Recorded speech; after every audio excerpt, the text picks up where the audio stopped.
ఏంటి అల్లు అర్జున్ గారు అరెస్ట్ని మీరు ఎలా చూస్తారు? అంటే క్షమించాలా ఆయన్ని, వదిలేయాలంటారా? నార్మల్గా గవర్నమెంట్ అనేది దాని పని చేసుకుంటూ వెళ్తూ ఉంటుంది, దానికి మనం కోఆపరేట్ చేయాలి అంతే. అంతేనా?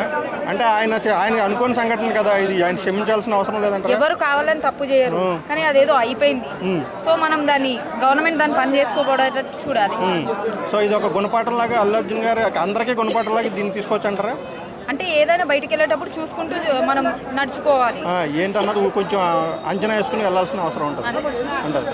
అంటే ఈ విషయంలో అల్లు అర్జున్ గారు తప్పుని ఎంతవరకు ఉందని మీరు అనుకుంటారు?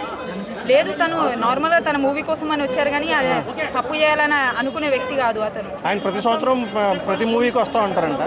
సో ఆయన తప్పేమైనా ఉందని అనుకోవచ్చు అంటారా? లేదండి, లేదు. అంటే కోర్టు ఈ విషయంలో ఎలా ప్రవర్తిస్తుందని అనుకోవచ్చు అంటారు?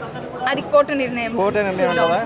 క్షమించే అవకాశం ఉందని అనుకుంటున్నారా మీరు? 100% తప్పకుండా. అంటే ఆ చనిపోయిన ఫ్యామిలీకి ఇంకా ఎక్కువ డబ్బులు ఇవ్వాల్సిన అవసరం అల్లు అర్జున్ వాళ్ళ ఫ్యామిలీని వాళ్ళకి హెల్ప్ చేస్తా అని చెప్పారు కదా, చూడాలి మరి.